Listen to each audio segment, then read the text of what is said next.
ከአዳም መጎስቆል የተነሳ ለኃጢአት ምናዘነብል ሰዎች ሆኑ ራሱ ሊቀ ካህናት ሆኖ ራሱ ተሰዋ ራሱ መስዋዕት ሆኖ ተሰዋ ራሱ ደግሞ መስዋዕት ተቀበለ ሆኖ ተቀብሎ ይቅርታ ሰጠ እምትወልደው ወላጅ አለች የሚከፈለው ስጋ ግን ገና ሲጸነስ ነው የሚመጣው ግዝፈቱ ሳይለቅ የቃልን ርቀት ገንዘብ ያደርግና በቃል በኩል ስጋ ይረቃል ድንግል በድንግልና ወላደች አልወለደች መልሱ እንዴት ራሱ እንዴት በሉኛ አንተ ራሱ እንዴት አትሉኝ ቁርባን ፈረሰ ማለት ነው ቃል እግዚአብሔር ስለሆነ ከስጋ ተለይቶ ከተዋህዶ በኋላ ስለማይኖር ሁለቱ ሲዋሃዱ አንዱን የማያጠፋ ከሆነ ተዋህዶ ለዘላለም ጸንቶ የሚቀጥል ከሆነ ከእርገት በኋላ ካረገ በኋላ ጌታ ሞትን ድል አድርጎ ተነስቶ ካረገ በኋላ ስጋ ጠፋ ግዝፈቱን ለቀቀ ውስንነቱ ቀረ ይባላል አይባልም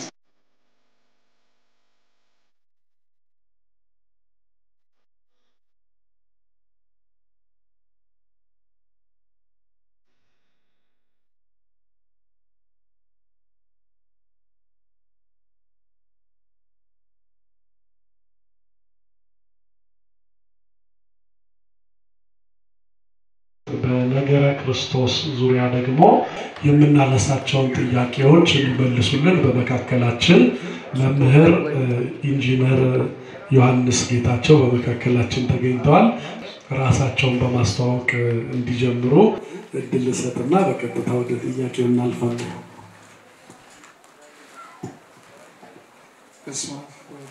ቅዱስ አምላክ አሜን እንደምን ቆያችሁ ዲያቆን ዮሐንስ ጌታቸው ባላለው ጠይም ረጅም አጭር ቀጭን አይደለም መቼስ ጨረስኩ እናመሰግናለን እንግዲህ እኔን ይገልጻል ባሉት መጠን መምህራችን ራሳቸውን አስተዋውቀውናል እኔ አስተዋውቄ ደግሞ እንዳላጎድል ብዬ ነበር ወደ እሳቸው የገፋሁት እሳቸው ደግሞ ይበቃኛል ስላሉ መምህራችንም ያው ለምናነሳቸው ጥያቄዎች ፍቃደኛ ሆኖ በመካከላችን የቦታ የጊዜ ርቀት የሳይገድቦ በመካከላችን ስለተገኙ ምስጋናዬን እያቀረብኩ በቀጥታ ወደ ጥያቄዎቹ ነው የምናልፈው እንግዲህ ለሚጠይቋችሁ ሁሉ መልስን ለመስጠት የተዘጋጃችሁ ሁሉ ስለሚል መጽሐፍ ብዙ ጊዜ ወጣቶች ትኩረት የምናደርግባቸው ጥያቄ የምንጠየቅባቸው ርዕሰ ጉዳዮች ላይ ነው ትኩረት የምናደርገውና ከዚህ ነገር አንፃር ኢየሱስ ክርስቶስ ሊቀ ካህን ነው እየተባለ በተደጋጋሚ ይጠቀሳልና ይሄ ሊቀ ካህን የሚለው ቃል በተለየ አግባብ በቤተ ክርስቲያናችን እንዴት ይተረጎማል ሰላም ናችሁ አይደል እሺ ይሄ በጣም ሰፊ ጉዳይ ነው ራሱን ችሎ ሊቀ ካህናት የሚለው ግን ባጭር ብሉይ ኪዳን ለሐዲስ ኪዳን ጥላ ነው ሐዲስ ኪዳን የብሉይ ኪዳን አካል ነው በብሉይ ኪዳን የነበሩ ካህናት የሚያቀርቡት አገልግሎት አለ ክህነት የተፈለገበት መሰረታዊ ዓላማ በተለየ መንገድ ካህናት የሚመረጡትና የሚሾሙት መስዋዕት እንዲያቀርቡና ሰዎችን ከጊዜያዊ ኃጢአት በሚቀርበው መስዋዕት አማካኝነት ከእግዚአብሔር ጋር እንዲያስታርቁ ነው የክህነት ዋና አገልግሎቱ ይሄ ነው ሰውን ከእግዚአብሔር ጋር ምን ማድረግ ነው ማስታረቅ ይሄ እርቅ ደግሞ የሚኖረው ካህናቱ በሚያቀርቡት መስዋዕት ነው ከዚህ የተነሳ በብሉይ ኪዳን ብዙ አይነት መስዋዕቶች አሉ በጣም ብዙ አይነት ኦሪት ዘሌዋውያንን ማየት ለዚህ በጣም በቂ ነው ስለዚህ ክህነት ሲባል መስዋዕት አለ ከእግዚአብሔር ጋር የሚገናኙ ሰዎች አሉ መስዋዕቱን ለማቅረብ እግዚአብሔር የመረጣቸውና ያ ሹመት እንዲሰጣቸው ያደረጋቸው አካላት አሉ እነሱ በተለየ ሁኔታ ለምሳሌ በአመት ውስጥ የዕለት መስዋዕት የሰንበት መስዋዕት የሰርቀር የአበይት በዓላት የምናምን የመንጻት የበደል የኃጢአት የሚባሉ ብዙ መስዋዕቶች አሉ እነዚህ በአጠቃላይ የሚቀርቡት በየቀኑ በየሰዓቱ በየዕለቱ ለሚሰሩ ኃጢያቶች አክቹዋል ሲል ለሚባሉ ገቢራዊ ኃጢያት በየቀኑ ከአዳም በደል በኋላ የአዳም የመጀመሪያ ኃጢያት አለ እሱ ኃጢያት ከሰራ በኋላ ምላታ ኃጢያት የሚባል ነገር ይሄ አክቹዋል ሲል የሚባለው ነገር ወደኛ መጣ ባይሪ ስለሚጎሰቆል ማለት ነው ስለዚህ ከመጀመሪያው ኃጢያት በኋላ ከአዳም መጎስቆል የተነሳ ለኃጢያት ምናዘነብል ሰዎች ሆኑ በዚህ ምክንያት በእለት እለት ለምንሰራው ኃጢያት መስዋዕት ይቀርባል የበግ የላም የፍየል የዋኖስ የርግ እነዚህ መስዋዕቶች ምዕመናን ያመጣሉ ካህናቱ ለእግዚአብሔር ያቀርባሉ በካህናቱ በር በኩል የምዕመናን ጊዜያዊ ኃጢያት ይሰረይላቸዋል ግልጽ ነው አነጋገር በአመት አንድ ቀን ደግሞ የሁሉንም የአመት ዕለታት የቀረቡ መስዋዕቶችን ምታሳርቅ አንድ ቀን አለች the day of atonement ምትባል ያቺ ቀን የማስተሰሪያ ቀን ትባላለች ኦሪት ዘሌዋውያን ምዕራፍ 16 ላይ አለ በዛ ቀን በተለየ ሁኔታ ሊቀ ካህናቱ ቅድስተ ቅዱሳን ይገባል በአመት አንድ ቀን ዕብራውያን መልእክት ምዕራፍ 9 ቁጥር 7 ላይ አለ በአመት አንድ ቀን ብቻ ሊቀ ካህናቱ መቅደስ እንዲገባ ተፈቅዶለታል በዛ ቀን በአመት አንድ ቀን ቀርቦ መስዋዕት ካላቀረበ አመቱን በሙሉ የቀረቡ መስዋዕቶች ኤክስፓየርድ ነው የሚሆኑት መደምደሚያቸው የደህንነት ዕለት ላይ የሚቀርበው መስዋዕት ነው ያንን መስዋዕት ማቅረብ የሚችለው ሊቀ ካህናቱ ብቻ ነው የሰማችሁ አይደል ይሄ ጥላ ነው ክርስቶስ የመጣው ይሄንን ጥላ አማናዊ ለማድረግ ነው ስለዚህ ሊቀ ካህናቱ ቅድስተ ቅዱሳን ገብቶ በተለየ ሁኔታ በአመት አንድ ቀን የሁሉንም ዕለታት ኃጢያት የሚያስተሰርይ መስዋዕት እንደሚያቀርበው ቅድስተ ቅዱሳን በተባለች መስቀል ላይ አምላካችን ክርስቶስ ራሱን መስዋዕት አድርጎ የራሱን መስዋዕትነት ራሱ ሊቀ ካህናት ሆኖ አቀረበ የሊቀ ካህናት ግብር ቅድም እንደሚያልኳችሁ መስዋዕት ያ መስዋዕት ሊቀርበው ለምንድን ነው ጊዜያዊ ኃጢያትን መልሱ እንጂ ከጊዜያዊ ኃጢያት ለማስተሰረይ ማን ነው ይቅርታ የሚሰጠው ካህኑ ያቀርባል ሰጪው ማን ነው ምሕረት ስለዚህ መካከለኛ ነው ማለት ነው ካህኑ ብዙ ምስጢር ተተነው ኢየሱስ ክርስቶስ የመጣው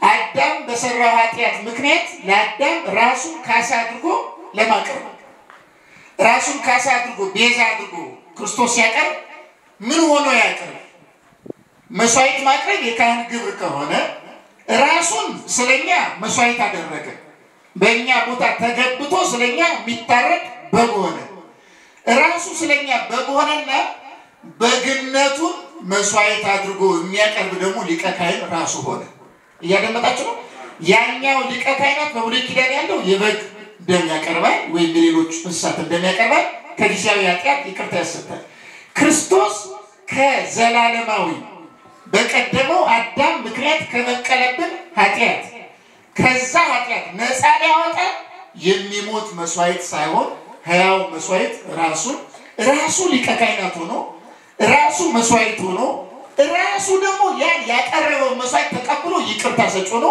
አቀረበ ሰማችሁ እንደተነገረ ሊቀ ካህናት ያለው ለዚህ ነው ራሱ አቅርቦ ባቀረበው መስዋዕት ራሱ ተቀብሎ በቃ አስደናቂ ነው ራሱን ሰዋ ራሱ ሊቀ ካህናት ሆኖ ራሱን ሰዋ ራሱ መስዋዕት ሆኖ ተሰዋ ራሱ ደግሞ መስዋዕቱን ተቀበለ ሆኖ ተቀብሎ ይቅርታ ሰጠ ሊቀ ካህናት የሆነበት ዋና ምክንያት ይሄ ነው ሌሎች እንግዲህ በአንድ 2 3 4 ይያል አንዘረዝርም ማለት ነው ሰዓትም እንዳይሄድ ግልጽ ነው አገላለጽ ነው ልጨምራችሁ ይሄን ያዙት እሺ እናመሰግናለን መምህራችን በቀጥታ ከሰዓት አንፃር ወደ ሁለተኛው ጥያቄ አልፋለሁ ወልድ በተዋህዶ ከበረ ስንል ምን ማለታችን እሺ ጥያቄውን እንድትሰሙት እናንተ ሁለተኛው ጥያቄ ወልድ በተዋህዶ ከበረ እስኪ በሉ ወልድ ግን ይከብራል አብ አለ እስኪ አብ በሉ እስኪ ወልድ መንፈስ ቅዱስ ከሶስቱ መካከል አንዱ አካል የሆነ ጊዜ የሚከብርበት ጊዜ አለ እግዚአብሔር ሳናከብረው የከበረ ነው አይደለም በባህሪው ነው አይደለም እዚህ አሁን እየተገለጸ ያለው ከምን አንፃር ነው ወልድ በተዋህዶ የሚል ገለጻ አለው። ሰምታችኋል አይደል? በምን ከበረ? ምን ማለት ነው ይሄ? ስጋ ቅድመ ተዋህዶ እርግጥ አሁን በጣም ሰፊ ነገር ነው፣ ግን አካል ከህልውና ያለው ነገር አልነበረም። ባጭር አገላለጽ አካል ከህልውና ያለው አልነበረም ማለት ነው። እመቤታችን የማን ናት? መልሱ እንጂ ኢየሱስን ሳትጸንሰው በፊት እናቱ ልትባል ትችላለች? ትችላለች ወይ? ቃል ስጋ ሲሆን ልክ ይኩነኒ ባለችበት ቅጽበት በማይጸኗ ቃል ከስጋ ጋር ተዋህዶ የዕለት ጽንስ ይሆናል። እየሰማችሁ አይደል? ጽንሱ ከመፈጠሩ ከመሆኑ ቀድሞ ቃል ነበር አልነበረም? ቃል የእመቤታችን ፈጣሪ ስለሆነ ነበር አልነበረም? የሚዋሃደው ስጋስ ነበር? ገና አልተጸነሰም፣ አልተከፈለም ማለት ነው። ገብታችኋል? የምትወልደው ወላጇ አለች፣ የሚከፈለው ስጋ ግን ገና ሲጸነስ ነው የሚመጣው። እየሰማችሁ አይደል? ልክ ቃል ከስጋ ጋር በተዋሃደበት ቅጽበት እንበለው ላጤ አንዱ አካል ያንዱን አካል ግብረ ባህሪ ገንዘብ ያደርጋል። አጭር ቃል ረቂቅ ነው፣ ምሉ ነው። ቃል ሁሉን አዋቂ ነው፣ ፈጣሪ ነው። ስጋ ውሱን ነው፣ ግዙፍ ነው አይደለም? ስጋ ይሄ ስጋ ግብረ መገለጫው ነው። ቃል ከስጋ ጋር በተዋሃደበት ቅጽበት የስጋ ገንዘብ ለቃል የቃል ገንዘብ ለስጋ ይሆንና ሁለቱ አንድ ይሆናሉ ያለ መጠፋፋት።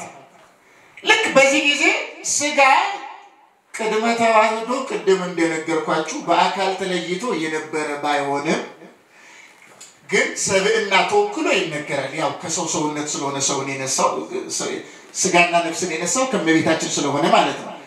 ስጋ ቅድመ ተዋህዶ ግዙፍ ነው። ስጋ ቅድመ ተዋህዶ የእውቀት ወሰን አለበት፣ አምላክ አይደለም። እየሰማችሁ አይደል? ፍጡር ነው።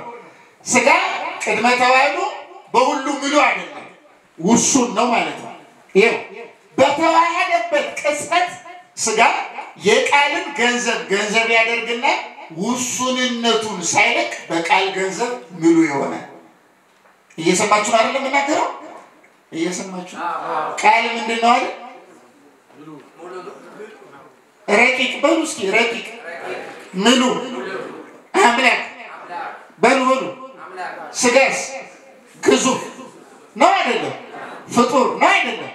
ውሱን ነው አይደለም? ጥሩ።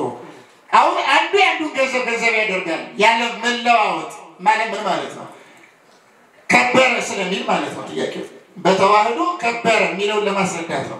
ቃል እና ስጋ ያደረጉት አንድነት የተዋህዶ አንድነት ይባላል። ያ ተዋህዶ ባህሪያዊ ተዋህዶ ይባላል። በባህሪያዊ ተዋህዶ አንዱ አንዱን አያጠፋም። አንዱ አንዱን ሳያጠፋ አንዱ ያንዱን ገንዘብ ያደርጋል። ቃል ረቂቅ ነው፣ ምሉ ነው፣ አምላክ ነው። ስጋ ግን አምላክ አይደለም፣ ረቂቅ አይደለም፣ ምሉ አይደለም። ቅድመ ተዋህዶ ልክ ሲዋሃዱ ግዝፈቱን ሳይለቅ የቃልን ርቀት ገንዘብ ያደርግና በቃል በኩል ስጋ ይረቃል። የሰማችሁ ነው የምናገረው። አንድ ውስንነቱን ሳይለቅ ቃል በሁሉ ምሉ ስለሆነ በቃል ገንዘብ በኩል በተዋህዶ ጊዜ ስጋ ሙሉ በኩለሄ ይሆናል። ስጋ ቅድመ ተዋህዶ ፍጡር ነው። ፍጡርነቱን ሳይለቅ የቃልን ፈጣሪነት ገንዘብ ያደርግና እንበለውላጤ ስጋ ራሱ የባህሪ አምላክ ይሆናል። እያደመጣችሁ አይደል? ስለዚህ ምን ይሆናል? ስግው ቃል ኢየሱስ የሚባል ይኖራል። ቃል ከስጋ ጋር ተዋህዶ የሚገኘው እሱ ማን ይባላል? ኢየሱስ። ማን ይባላል? ኢየሱስ። መልሱ። ማን ይባላል? ኢየሱስ አማኑኤል ክርስቶስ ይባላል። ማን ነው እሱ? ኢየሱስ ማን ነው ስንባል ማን ነው መልሳችን? እግዚአብሔር ነው አይደለም? እየሰማችሁ ነው? አክቲቭ ሁኑ፣ እንቅልፍ ያዛችሁ ሳይሆን መልሱ። ማን ነው ኢየሱስ? መልሱ። ማን ነው? አምላክ እግዚአብሔር ነው አይደል? እሺ ኢየሱስ ሰው ብቻ ነው ነው ወይ? አምላክ ብቻ ነው? እሺ ምንድነው? ፍጹም ሰው የሆነ አምላክ። እስኪ በሉት፣ ፍጹም ሰው የሆነ አምላክ በሉ። ስለዚህ ሰውነት ፍጡርነትን ብቻ ይዞ የነበረ ቢሆንም ከቃል ጋር በተዋሃደበት ቅጽበት ከቃል የተነሳ የባህሪ አምላክ ሆነ። የባህሪ አምላክ ሲሆን ግን ፍጡርነቱን ለቆ አይደለም። ሃው ካልክ አድንቅ። ቅድም እሳቸው ሲናገሩ ጨረፍ አድርጌ ሰምቻለሁ። ድንግል በድንግልና ወለደች አልወለደች? መልሱ። እንዴት ራሱ እንዴት በሉኛ። አንተ ራሱ እንዴት አትሉኝ? ማን ነው ያን ያደረገው? ማን ነው? እናንተ አሁን ቆማችሁ ትሄዳላችሁ አይደል? ማን ነው እግር የሰጣችሁ? ሚራክል ያልሆነው እኮ ስለለምበር ነው አይደል? ጆሮአችሁ ሁለቱ ቢቆረጥ ታውቃላችሁ ባላንስ ሆኖ መሄድ እንደማይችል ታውቃላችሁ? ማን ነው ያን ያደረገ? ማን ነው ያን? መልሱ እንጂ። ድንቅ ነው። የምትበሉት ምግብ ከበላችሁት በኋላ ጨጓራ ጋር ሲገባ አሁን ጨጓራዬ ጋር ደረሰ እንጀራው እስኪ እንዲያድቀው ትላላችሁ? ማን ነው ጨጓራን የሰራው? መልሱ። ከዚያ በኋላ አንበሳ መደብ ታውቃላችሁ?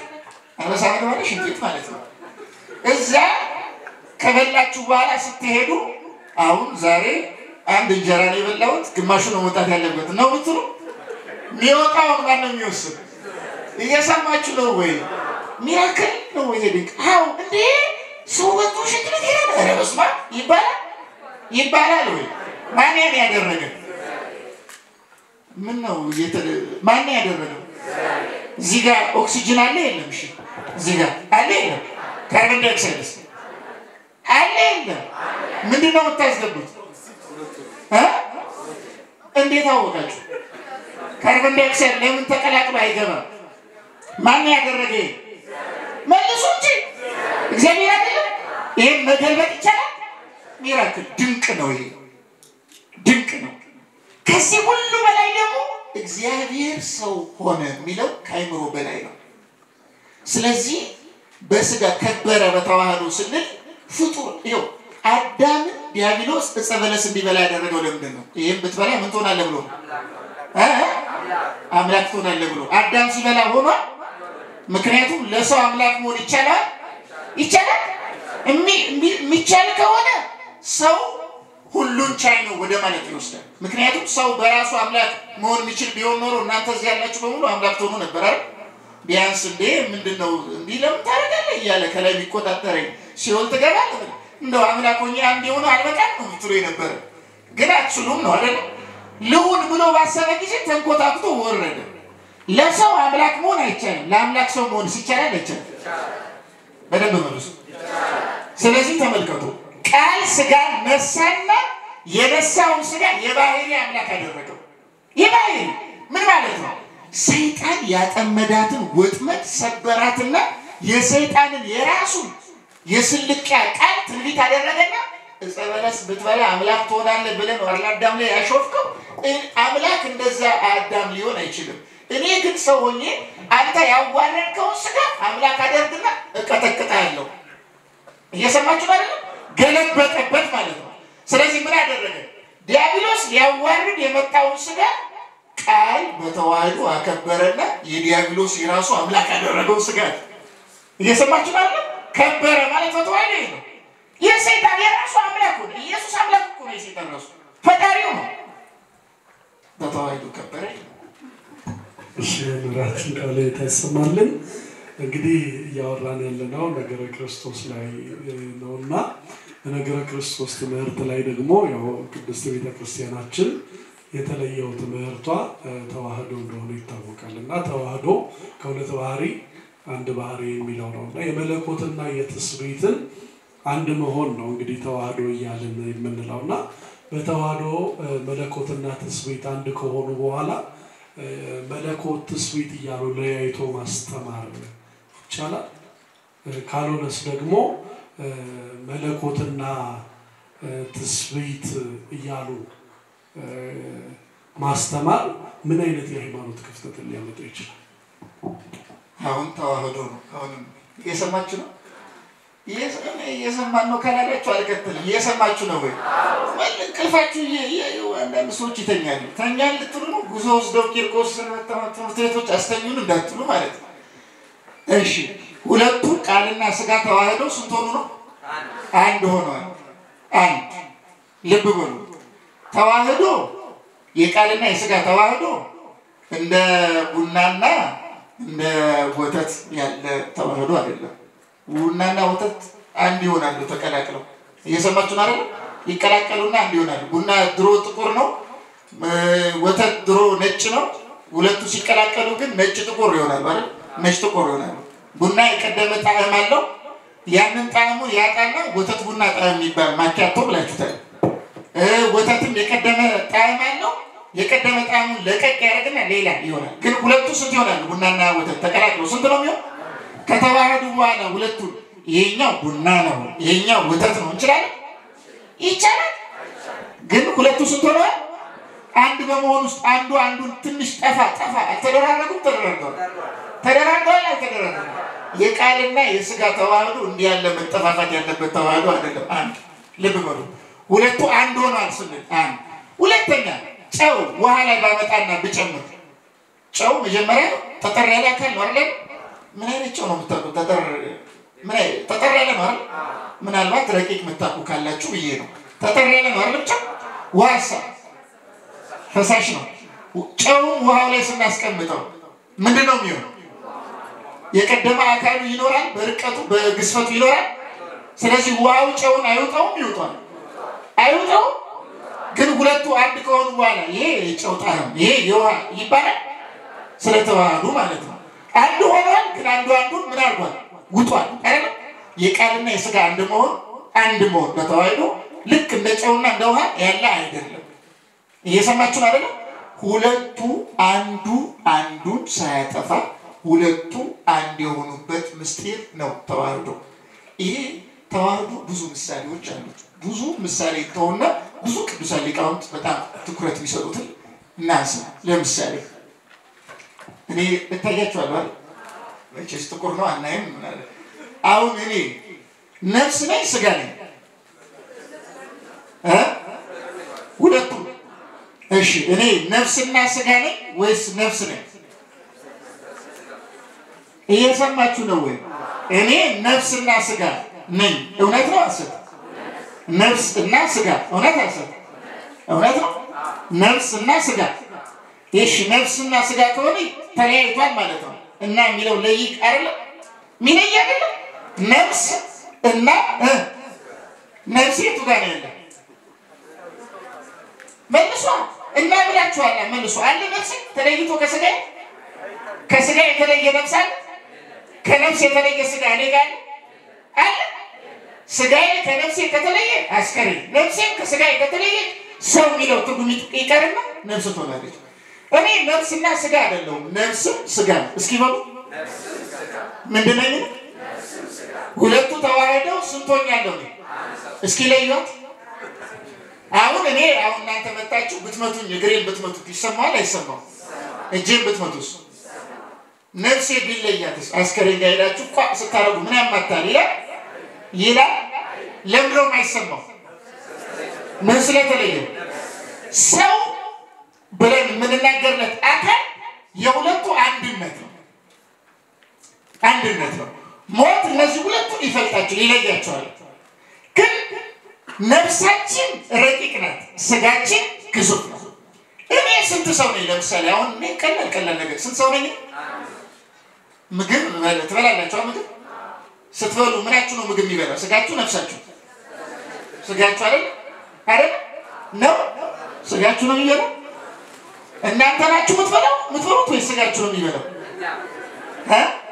ሥጋዬ ነው የሚበላው እኮ ማለት ልክ ነፍስ የተለያት ሥጋ ብቻዋን ቁጭ ብላ የምትበላ ነው የሚመስለው አስከሬን ይበላል ማለት ነው ያ ድንቁርና ነው እንደዚህ አይነት ነገር የለም የሚበላው ማን ነው ሰው ነው የሚበላ አስከሬን ነው የሚበላው ሰው ነው የሚበላ ስለዚህ ተመልከቱ እያንዳንዷን ስራ ስሰራ በአንድነት ነው የምሰራ መለያየት የለም እዚህ ጋር ነፍስ አለ እዚህ ጋር ሥጋ አለ አይባልም ነፍሴ ረቂቅ ናት ሥጋዬ ግዙፍ የሥጋዬ ግዝፈት ነፍሴን አስገድዶ ግዙፍ አያደርጋትም የነፍሴ ርቀት ሥጋዬ አስገድዶ ረቂቅ አያደርጋትም ሁለቱ በአንድነት ነው የሚኖሩት አይለያዩም ስራ ሰራ ማንኛውም ነገር አሁን ስናገር ለምሳሌ አሁን እየተናገርኩ አይደለም ማን ነው የሚናገረው አፌ ወይስ እኔ የዮሐንስ አፉ ተናገረ እውነት አሰብ ነው ዮሐንስ ተናገረ የዮሐንስ አይኑ አየ ወይስ ዮሐንስ አየ መልሱ እንጂ እውነት አይደል? አዎ እንደዛ ነው የሚሆነው ማለት ነው። በአንድነት ነው ማየት። ለምሳሌ እኔ ሳይ የሚያየው አይን ብቻ ነው ሙሉ ሰውነቴ ነው የሚያየው። ስሰማ የሚሰማው የዮሐንስ ጆሮ ያልተገባ ነገር ሰማ። ዮሐንስ ሆይ ጆሮ ክፉ ነገር ስለሰማ ይቆረጥ ነው የሚባል? ዮሐንስ ክፉ ሰማ ነው የሚባለው? መልሱ እንጂ በአንድነት ማለት ነው። እጄ የሆነ ነገር ቢያደርጋው በማታ እጄ ተመቷልና ይቀጣል ነው የሚባለው? እኔ ነኝ የምቀጣው። አንድነት አያችሁ። እኔ ሰው ከሆንኩ በኋላ ስጋዬን ከነፍሴ ለይቶ ይሄ የስጋ ይሄ የነፍስ የሚባል ነገር የለም። አንድ ስለሆነ ይሄ የተዋህዶ ምሳሌ ነው። ቃል ከስጋ ጋር የተዋሃደው ተዋህዶ የነፍስ ከስጋ ጋር እንደመዋሃድ ያለ ተዋህዶ። አሁን አንድ በእኛ በልማድ ምን ይላል? የስጋ ፈቃድ ሲባል ሰምታችሁ አታውቁ? የስጋ ፈቃድ ክፉ ነው መልካም ነው አይደል? መልሱ በደንብ አትፍሩ፣ አይዟችሁ። ክፉ ነው መልካም ነው? የነፍስስ ይሄ የኖስቲካውያን ኑፋቄ ነው። መናፍቆ ናችሁ ማለት ነው ሳታስቡ። አይዟችሁ መልሳችሁ አይዟችሁ። ይሄው ስጋ ከነፍስ ተለይቶ የሚሰራው ክፉ የለም። ነፍስም ከስጋ ተለይታ የምትሰራው መልካም የለም። ያ ነው የስጋ ፈቃድ ማለት ሰብዕናችን ወደ ስጋ የሚያዘነብልበት ዝንባሌ ማለት እንጂ ስጋ ብቻውን የሚያደርገው ማለት አይደለም። ነፍስ ብቻውን የምታደርገው ጽድቅ የለም። ጽድቅንም ኃጢአትንም በአንድነት ነው የምንሰራው። የስጋ ፈቃድ ማለት ወደ ስጋ ማዘንበል ማለት ነው። የነፍስ ፈቃድ ማለት ደግሞ ወደ መልካም ማዘንበል። የስጋ ፈቃድ የሚለው ጠቅለል ሲል ወደ ክፉ የማዘንበል ስሜት፣ የመንፈስ ፈቃድ ደግሞ የሚባለው ወደ መልካም የማዘንበል ስሜት። ግን ሁለቱም በአንድ ስብዕና ነው የሚፈጸመው። እየሰማችሁ ነው የምናገረው? እየሰማችሁ ነው? ስለዚህ ክርስቶስ አንድ አካል ነው፣ አንድ ነው፣ አንድ ነው ካለ በኋላ ከአንድነት በኋላ ይሄ የስጋ ነው ይሄ የነፍስ ነው ማለት አደገኛ ክህደት። ክርስቶስ አንድ አይደለም ሁለት ነው ማለት ነው። እየሰማችሁ ነው የምናገረው? ሁለት ከሆነ ኢየሱስ ማን ነው ሲባል አምላክ ነው ማለት አንችልም። እየሰማችሁ ነው አይደል? ተዋህዶ ከሌለ አምላክ ነው አይባልም። ለምን? ሁለት ከሆነ ስጋው ፍጡር ነው መለኮቱ አምላክ ነው ብለን ለየነው ማለት ነው። ንስጥሮስ አንዱ ትልቁ ክህደት ያ ነው። ቃልና ስጋ በተዋህዶ አንድ ስላልሆኑ ኢየሱስ ማን ነው ሲባል አምላክ አይደለም ይላል እሱ። ኢየሱስ ግማሽ ግማሽ ነው። የተወሰነው አምላክ የተወሰነው ፍጡር ብሎ ነው የሚያምነው። እየሰማችሁ ባለ መናገር ያ አደገኛ ችግር አለው። እመቤታችን የማን እናት ናት? የወለደችው አምላክን በአምላክነቱ ነው ወይስ በስጋው ነው? አምላክን በምኑ ነው የወለደችው? በቃልነቱ ነው ወይስ በስጋ ነው የወለደችው? እየሰማችሁ ምንድን ነው የሚያወዛግባችሁ? በምንድን ነው የወለደችው? ቃልን በቃልነቱ ነው የወለደችው ወይስ በስጋ ነው የወለደችው? በስጋ አይደል? ግን በስጋ ማንን ወለደች? መልሱ እንጂ ማንን? ምን ማለት ነው? ስግው ሆኖ ከሷ ተወለደ ማለት ነው። ያ ስግው ሆኖ ከሷ የተወለደው አንድ ነው፣ ሁለት አይደለም፣ አንድ ነው። እርሱ ሁለት የስጋ የመለኮት ቢባል መከፈል ካለው እመቤታችን ልትሆን የምትችለው በቀጥታ የአምላክም እናት ናት የሰውም እናት ናት። በአንድ ጊዜ ልትሆን የምትችለው ማለት ነው። እየሰማችሁ ነው አይደል? ሊሆን የምችለው እንደዛ ነው፣ ሁለት ከሆነ ማለት ነው። እንደዚህ ደግሞ ሊሆን አይችልም። እመቤታችን የአንዱ የስግው ቃል የኢየሱስ ክርስቶስ እናት ናት። ከዚህ የተነሳ እመቤታችን የአንዱ የስግው ቃል እናት ስለሆነች ኢየሱስም አንድ ነው። ይኸው መከፈል የሚኖር ከሆነ ስላሴ እንዳ ችግር ይፈጥራል። እስኪ ስላሴ በአካል ስንት ናቸው? መልሱ በደንብ እጄ እንደዚህ ያለው ስንት ናቸው? ሶስት ትላላችሁ። እየሰማሁ እኮ የምታስጨንቀናለ ነው የሚመስለው። እስቲ መልሱ።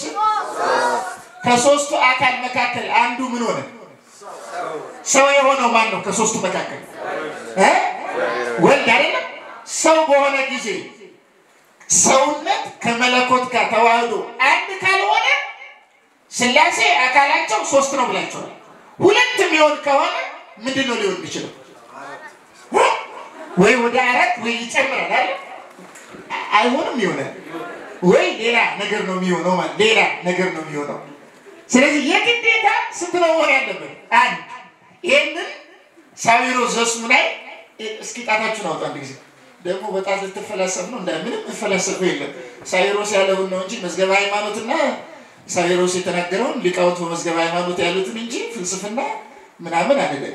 እያት እስኪ ጣታችሁን ከዚህ እያት ስንት ነገር አላት? ስንት አንጓ አላት? እስኪ አንጓ ስንት ጣት ናት? በደንብ እያየ ስንት ጣት ናት? ስንት ክፍል አላት? እስቲ የመጨረሻዋን ክፍል ይዋት። ለሁለቱ አንጓዎች የሌላት ነገር ለአንዷ ያለችው ከሶስቱ ክፍሎች መካከል የትኛዋ ናት? ከላይ ያለችው ምን አላት? ጥፍር አላት አይደል? እየሰማችሁ ነው አይደል? አሁን ጥፍር ከላይ በመኖሩ ምክንያት ጣት አንድ መሆኑ ቀርቶ ሁለት ይሆናል ወይ?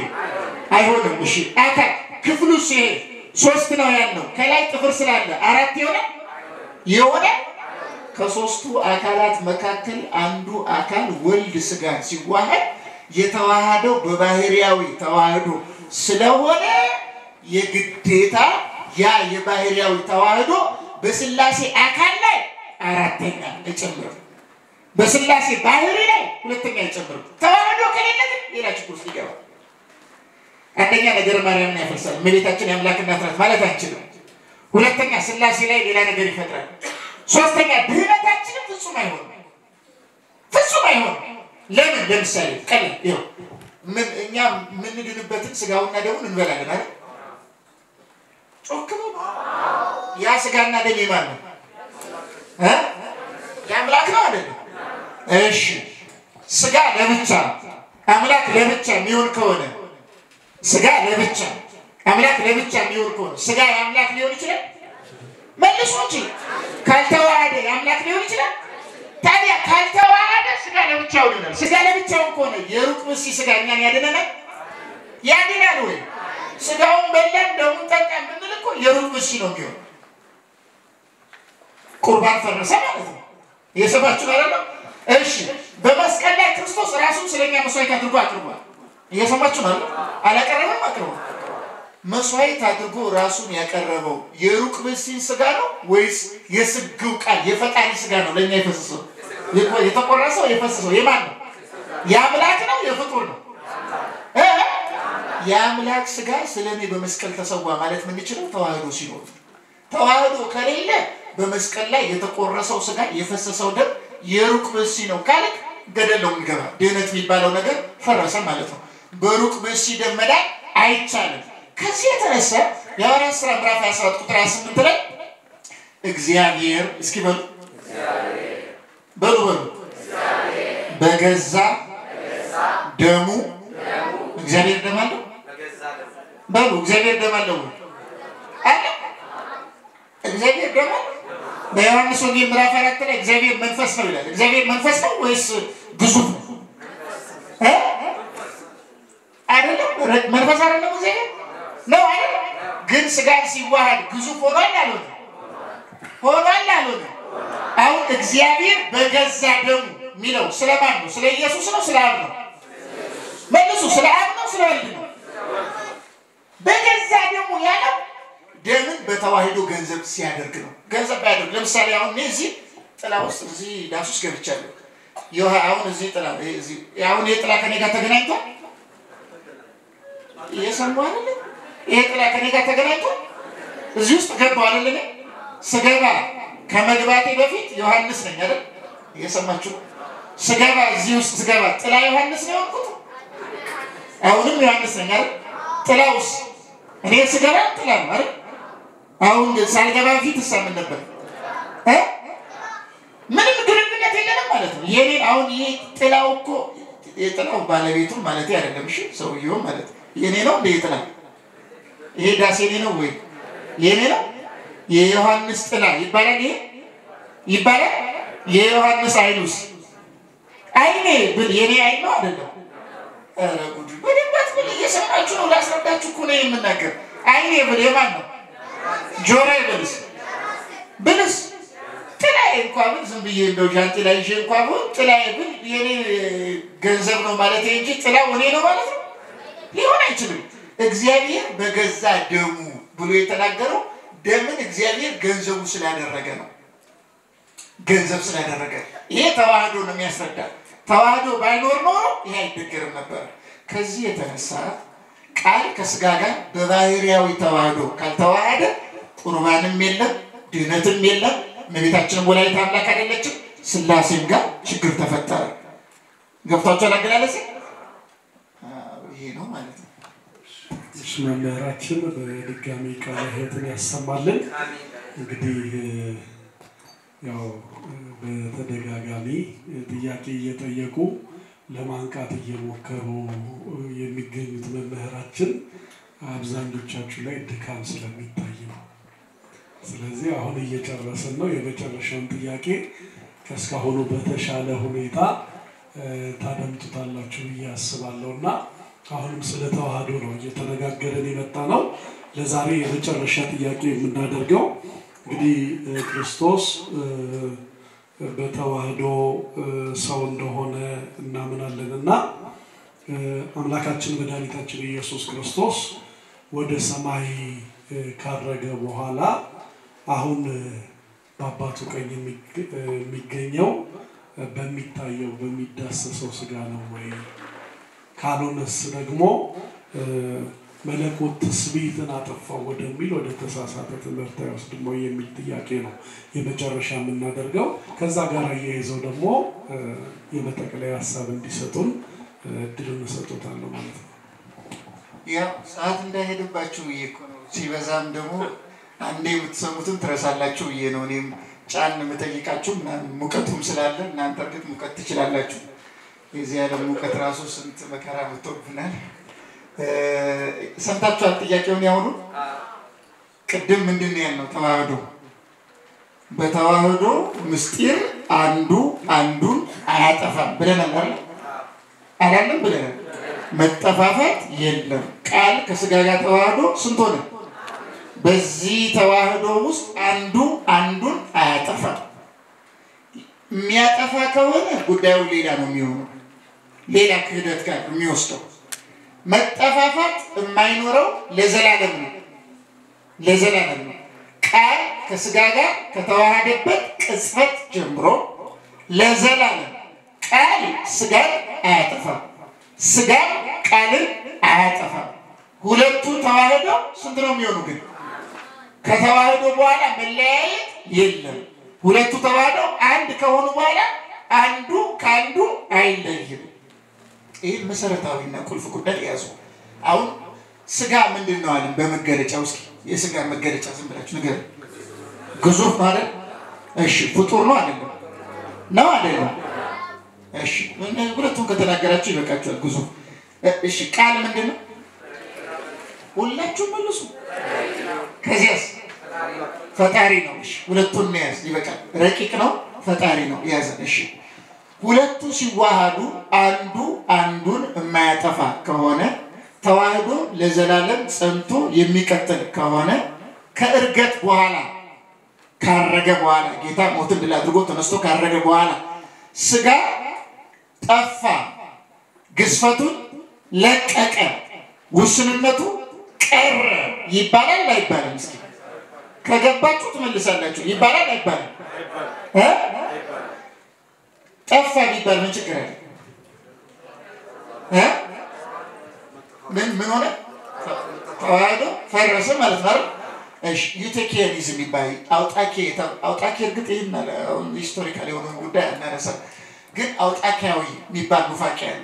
አውጣኪያዊ የሚባለው ኑፋቄ ስጋ ልክ ቅድም ጨው ውሃ ውስጥ ሲገባ የጨውነት አካሉን ትቶ እንደጠፋው ልክ እንደዛ የስጋ አካል ተመጠጠ በመለኮት ጠፋ የሚል ክህደት አለ። የስጋ አካል ከተዋሃደበት ቅጽበት ጀምሮ እስከ ዘላለም ውስንነቱ አይለቅም ፈጽሞ ማለት ነው። ስለዚህ ከተነሳ በኋላ ከትንሣኤ በኋላ ስጋ ውስንነቱ አይጠፋም።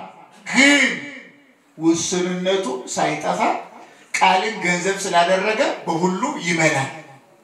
እየሰማችሁ ነው አይደል? የምናገረው እየሰማችሁ ነው። እንዴት በአንድ ጊዜ እንዲህ ሊሆን ይችላል የሚል ጥያቄ እንዳትጠይቁ ነው ቅድም ያነሳሁት ማለት ነው። ምልአት በሁሉ እንደመላ ግን ደግሞ በስጋ መወሰን በስጋ እንደተወሰነ ግን ደግሞ በሁሉ መምላት ምን አይነት ነገር ነው ብለን ጥያቄ ይሄ አያስኬድም ረቂቁ ቃል በስጋ ካደረ ወይ ቃል መወሰን አለበት እንጂ እንዴት ነው ርቀቱ ሳይልቅ ምልአቱ ሳይልቅ እንዴት ሊሆን ይችላል ጥያቄ ልታነሱ ትችላላችሁ አጭር ነገር ልንገራችሁ እየሰማችሁ ነው የምናገረው ረቂቅ ነገር በግዙፍ ነገር ሲያደር ረቂቁ ነገር በግዙፉ ነገር አይወሰንም ልብ በሉ ግዙፍ ነገር በግዙፍ ነገር ሲያደር ሀዳሪው በማይደሩ ይወሰናል ለምሳሌ አሁን እናንተ እዚህ ዳስ ውስጥ አድራችኋል ውጭ አላችሁ እየሰማችሁ ነው ከእስኪ ከዳስ ውስጥ ከውጭ አለ እስኪ ጁን ያው አለ የት ነው ያላችሁት እናንተ ፈራችሁ እንዴ ወጣችሁ የት ነው ያላችሁት እናንተ ግዙፍ ናችሁ ረቂቅ ዳሱስ ምንድነው ግዙፍ በግዙፍ ሲያደር ሀዳሪው በማይደሩ ምን አለ ማለት ነው ተወሰነ አልተወሰነ አሁን ጥያቄ ጠይቃችሁ እስኪ ይታያል አይደል በምናችሁ ነው የምታየው ብቻ ነው ከተኛናችሁ ብቻ ባይናችሁ ብቻ እሊና ምናምን ቢለው ተውት እሱ ባይ ብቻ ነው የምታየው እስቲ ያያችሁኝ ነው ባይናችሁ ብቻ ነው የምታየው አው ተነሳዚ አሁን እዚህ ጋር ጨለማ ቢሆን ምን ታያላችሁ አይናችሁ ይታወራል ወይ ለምድሮ ማታዩ ምን ስለሌለ ብርሃን ስለሌለ ልብ በሉ አሁን እዚህ የምታዩኝ እኔ ከአይናችሁ ከብንታ አይን ጋር ብርሃነ ፀሐይ ስለሚዋሃድ ነው ማየት እይታ የሚባለው ነገር የሚመጣው የአይናችን ብሌኑ ግዙፍ ነው የፀሐይ ብርሃን ረቂቅ ነው ረቂቋ የፀሐይ ብርሃን ከአይናችን ብሌን ጋር ስትዋሃድ ማየት የሚባለው ነገር ይመጣል እየሰማችሁ ነው አይናችሁ ግዙፍ ነው ረቂቅ የፀሐይ ብርሃን አሁን ከኔ አይን ጋር ተዋህደ እኔ እናንተን እያየሁ ነው አይደል የፀሐይ ብርሃን በእኔ አይን ተወሰነች አልተወሰነችም እናንተ አይን ጋር አለች እኔ ጋር ስንት ፐርሰንት ነው ያለው ብርሃን ይከፈላል መልሶች ይከፈላል አይከፈልም አይደል ተመልከቱ እንግዲህ ብርሃኗ የፀሐይ ብርሃን ምልአቷን ሳትለቅ በአይኔ ትወሰናለች በአይኔ ተመልከቱ ከአይኔ ጋር ተዋህደ ተከፍሎ አይደለም ይከፈላል ካላችሁ አንቱልኝ ማስረጃ ብርሃን ይከፈል መዶሻ ምን እንትን ነው እንደ ዛፍ ነው እንደሚከፈለው ብርሃን ነው ረቂቅ ነገር በግዙፍ ነገር ሲያደር ሀዳሪው በማይደሩ አይወሰንም አሁን ላይ አልጠቃችሁ እኛ ቅድም የምንና የምን ተዋህዶ ውጤት ነን ሰው የነፍስና የሥጋ ተዋህዶ ውጤት ነን አይደል ነፍስ ረቂቅ ናት ግዙፍ ናት በእናታችሁ መልሱ ወደ ሥጋስ እሺ ነፍሳችን ከሥጋችን ጋር ተዋህዳለች አሁን እናንተ እዚህ የሚታይ አካል አላችሁ እስኪ አሁን እዚህ ቁጭ እንዳላችሁ ቂርቆስ እስኪ ሄዱ አለዳችሁ በምንድን ሄዳችሁ ሐሳብ ከየት መጣ ከነፍስ ነው ከዚህ ከሜድሎ ብሎንጋታ ምናምን እያለ ሳይንስ ከሚያቆዘው እንዳታስቡ ነፍስ ባትኖር ማሰብ አይችልም በነገራችን ሌላ ችግር ውስጥ እንዳትገቡ ማለት ነው በመናችሁ ነው ሄዳችሁ ቂርቆስ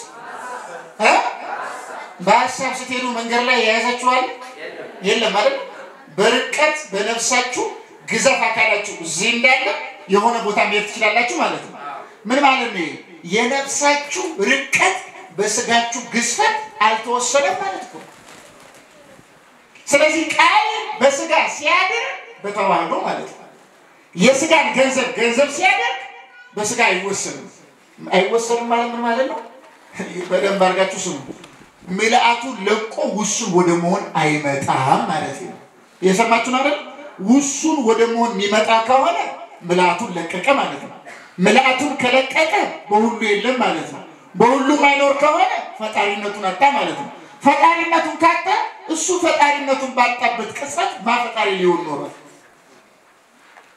ያለ ፈጣሪ ፍጥረት ሊኖር ይችላል አይችልም ስለዚህ እግዚአብሔር ርቀቱን አይለቅም ስጋ ውስንነቱን አይለቅም ቃል ረቂቅ ስለሆነ ከግዙፍ ስጋ ጋር ተዋህደ ሁለቱ ስንት ሆኑ አንድ ሆኑ ይሄ አንድነት ኢተርናል ነው ዘላለማዊ ነው እስኪ ተዋህዶ በሉ ዘላለማዊ ነው በሉ በደንብ ምናዊ ነው ኢተርናል ነው። ስለዚህ በሰማይ ስጋ አለ ያለው የሚገርማችሁ ማለት ነው። አሁን ይጨንቃል።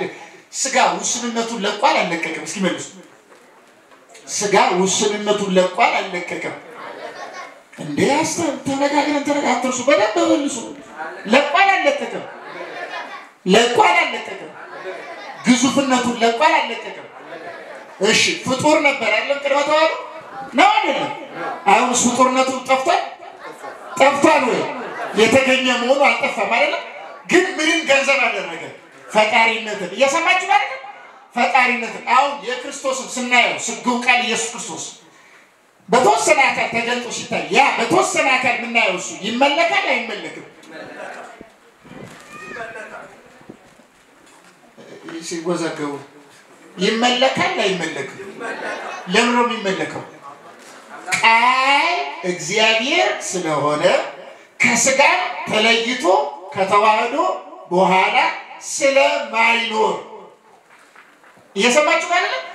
የምናመልከው ተራ ሩቅ ምስል እንደሆነ አድርጋችሁ እንዳታስቡ ማለት ነው።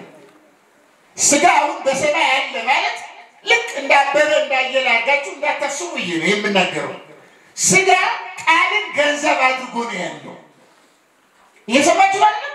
ቃልን ገንዘብ አድርጎ ተዋህዶ ነው እና ያለው ቸገራቸው። ስጋ ውስንነቱ ካልጠፋ ግዝፈቱ ካልጠፋ እንዴት ይመለካል ብለው ሲጠይቁ አትናቴዎስ መልሰው ተናገሩ። ልብ በሉ። መጀመሪያ ስጋን ከመለኮት መለየት የምትችል ከሆነ ለየውና መመለክ አለመመለኩ እነግራለሁ። መለየት የማትችል ከሆነ ስጋን የምናመልከው ተለውጦ አምላክ ሆኗል ብለን አይደለም፣ አምላክ ላይ ለየው ስለተዋህደው ነው። እየሰማችሁ አይደል?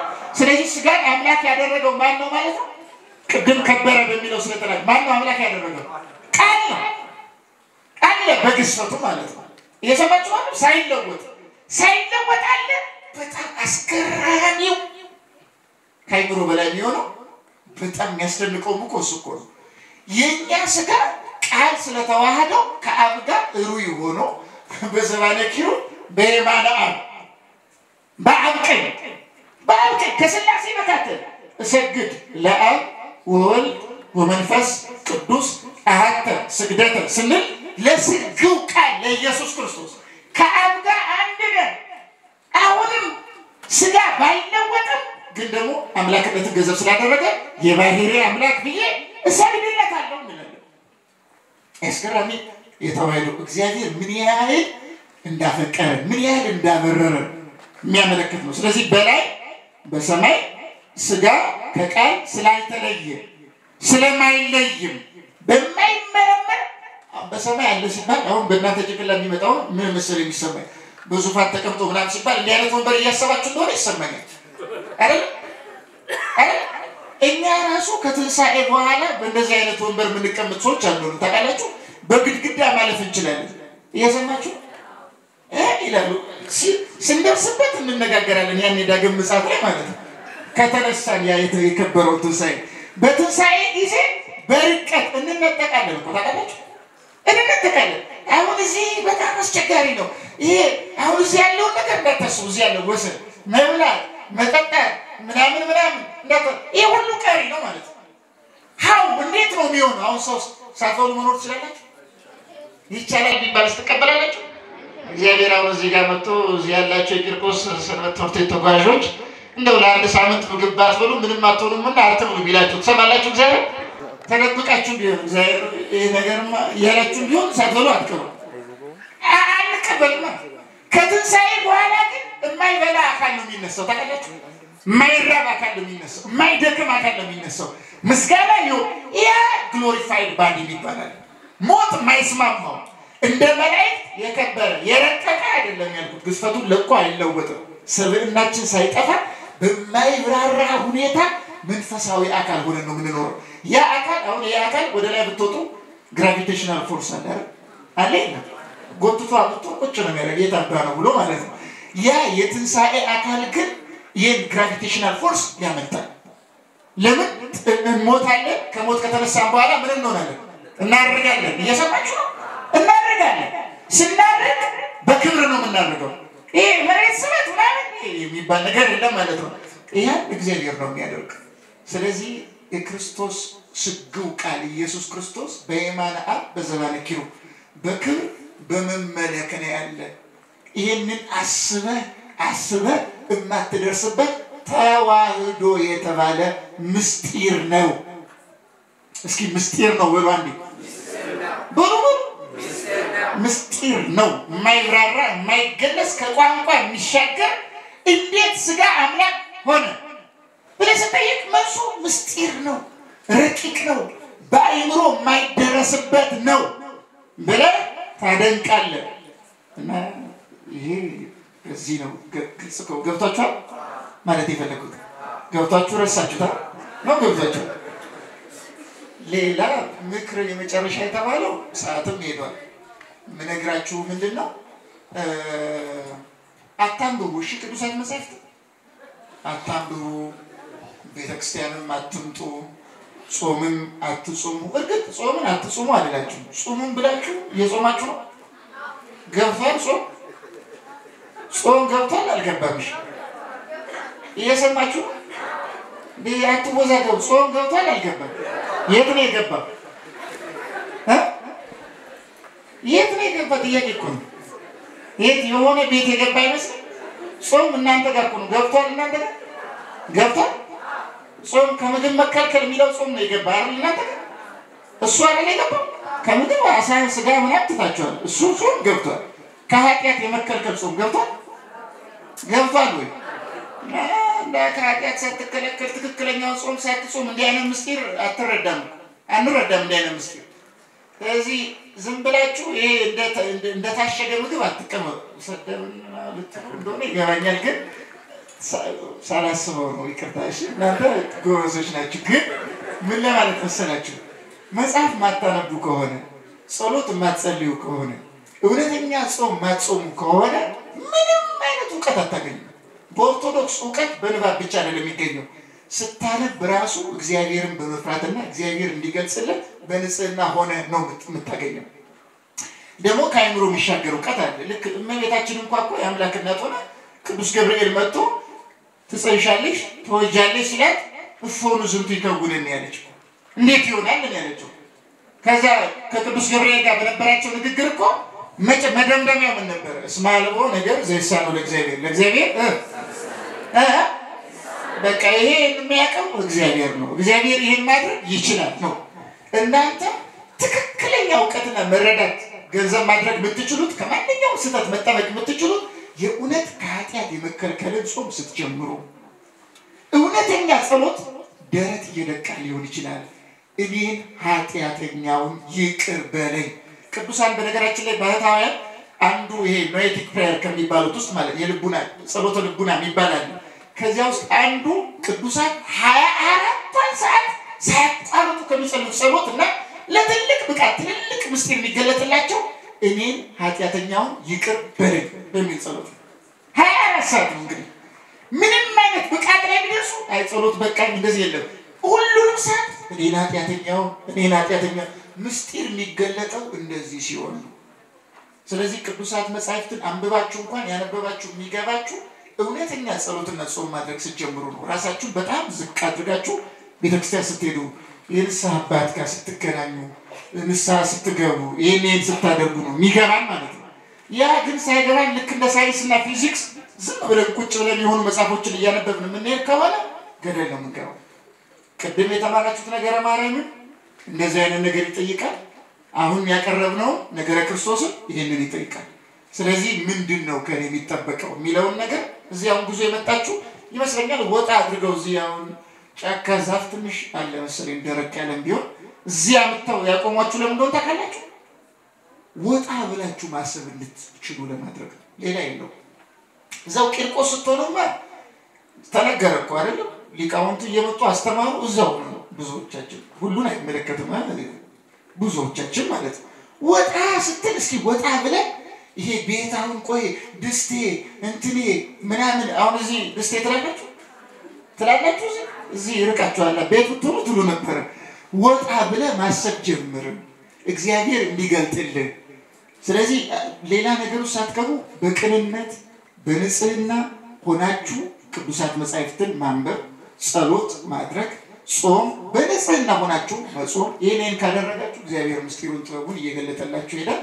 አሁንም አምላካችን እግዚአብሔር ለሁላችንም ምስጢሩን ጥበቡን ይግለጥልን። እሺ እግዚአብሔር አምላካችን ለመምህራችን ቃለ ሕይወትን ያሰማልን፣ ቃለ ሕይወትን ያሰማልን፣ የአገልግሎት ዘመናቸውን ይባርክልን። እንግዲህ በዚህ ጉዳይ ላይ ተጨማሪ ሀሳብ ማንሳት ተገቢ አይደለም። መምህራችን በሚገባን ቋንቋ ሰፊና ጥልቅ የሆነውን የነገረ ክርስቶስን ትምህርት በሰፊው አስተሳሰውናልና የሰማነውን በሕዝነ ልቦናችን ያሳድርብን። ስለነበረን ጊዜ እና ሰዓት ሁሉ ጊዜ ባለቤት የተመሰገነ ይሁንልን። እግዚአብሔር ይስጥልን።